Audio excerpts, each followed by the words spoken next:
dengan harga 300 juta, berarti teman-teman itu sobat Suzuki sudah bisa membawa pulang mobil ini hanya dengan mengeluarkan uang sekitar 46 juta.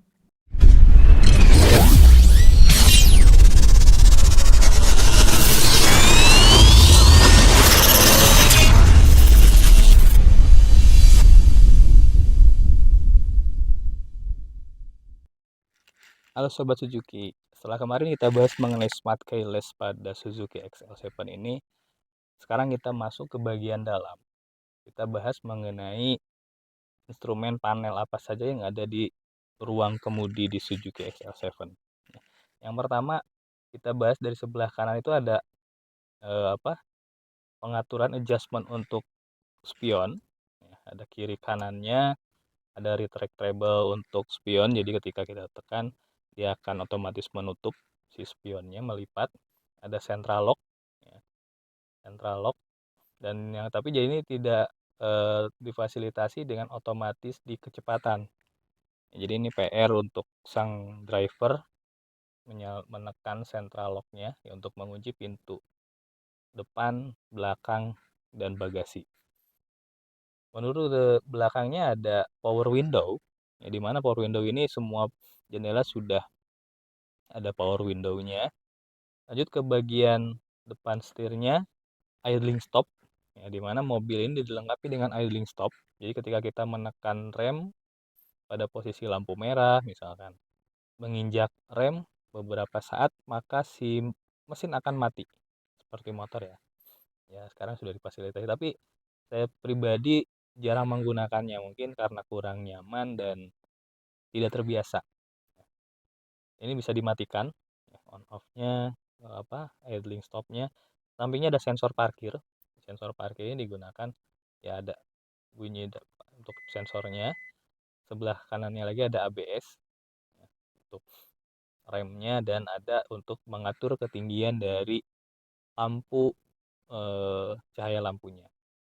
Sebelah sininya lagi ada start stop engine. Ini untuk yang paling penting nih. Masuk ke bagian setir, ini kelihatan mewah. Kenapa? Karena setirnya sudah mengadopsi gaya Eropa, mobil-mobil Eropa, dengan menyerupai huruf D. Ya. Kalau setir yang biasa kan tuh lingkaran ya. Ini sudah menyerupai gaya Eropa, mewah lah, jadi kelihatan lebih elegan.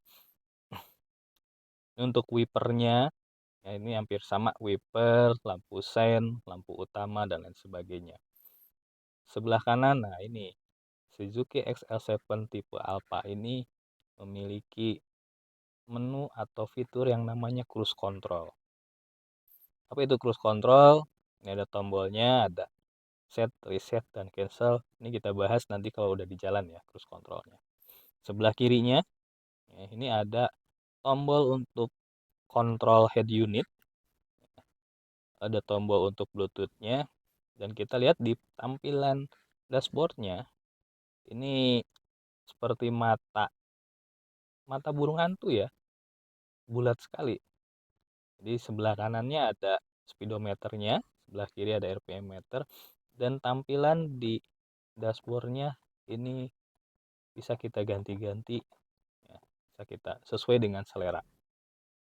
Oke, sebelah kiri lagi, ini untuk panel AC, AC-nya sudah elektrik, ya sudah digital, namun tetap fungsi dari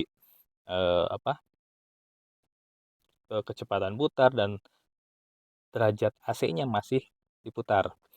Ini untuk lampu darurat, ya, hazard, lampu hazardnya kita gunakan. Dan ini head unitnya cukup besar, bisa menampilkan video, ya. Bahkan ini sudah bisa mirroring dari handphone. Nanti kita bisa lewat aplikasi yang namanya CarBeatLink. Oke, sini ada lagi untuk transmisi. Nah ini yang paling penting, ya. Saya membayangkan mobil Matic itu kayak motor awalnya, tinggal gas dan rem. Tapi ternyata di mobil tidak ya teman-teman ya.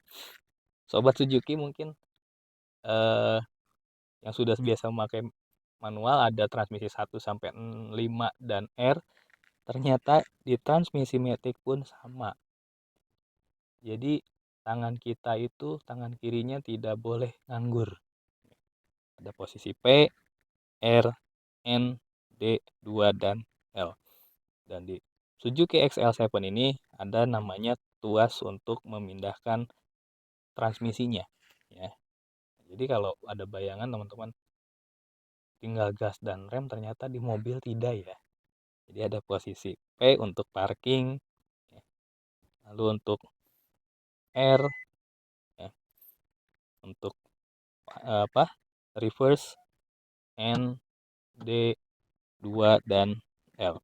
Nah, uniknya di mobil Suzuki XL7 ini di Suzuki, semua Suzuki mungkin, ya, ini ada pelatuknya seperti pistol, ada pelatuknya.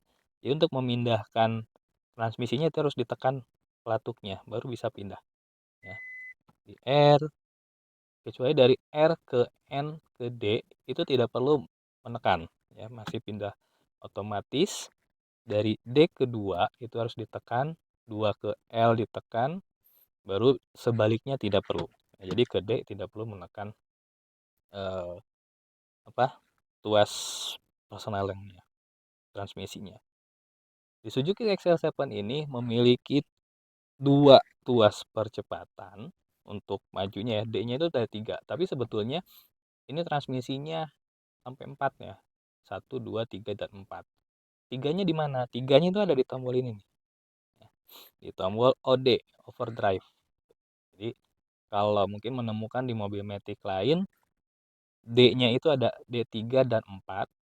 Nah, kalau di mobil ini cukup di D saja, nanti yang bermain jempolnya. Jempolnya bermain, tinggal dipindahkan ke overdrive, baru kita itu pindah di maksimal di gigi 3 kalau off, kalau on overdrive-nya baru dia bisa maksimal di gigi 4, ya. Dan yang paling spesial lagi di varian Alfa ini nih teman-teman, mirror, ya. Jadi mobil ini sudah dilengkapi dengan dashcam dengan electronic mirror, di mana mirror ini dia memiliki kamera depan, kamera belakang, dan bahkan spesialnya lagi, kamera belakang terpisah dengan kamera parkir. Berbeda kan?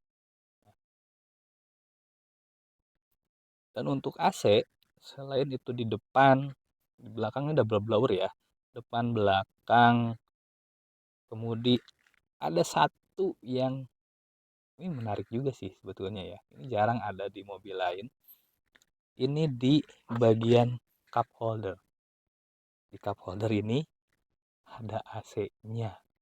Jadi kalau buat teman-teman yang senang minuman yang dingin, saat kita berkendara haus, ini si mobil ini ada kulkasnya, ya. Jadi kalau mau minum udah dalam kondisi dingin. Nah, itu kurang lebih fitur yang dimiliki oleh Suzuki XL7 di bagian kabin pengendara. Dan jangan lupa, dengan harga yang cukup murah, dapatkan diskon semua setinggi-tingginya, ya. Bisa hubungi sales yang ada nomornya di bawah ini. Ini bisa didapatkan dengan DP minimal itu kurang lebih 15%, itu sudah bisa mendapatkan mobil Suzuki XL7. Dengan harga 300 juta, berarti teman-teman itu sobat Suzuki sudah bisa membawa pulang mobil ini hanya dengan mengeluarkan uang sekitar 46 juta. Ya, 15% dengan cicilan yang super heboh, ya.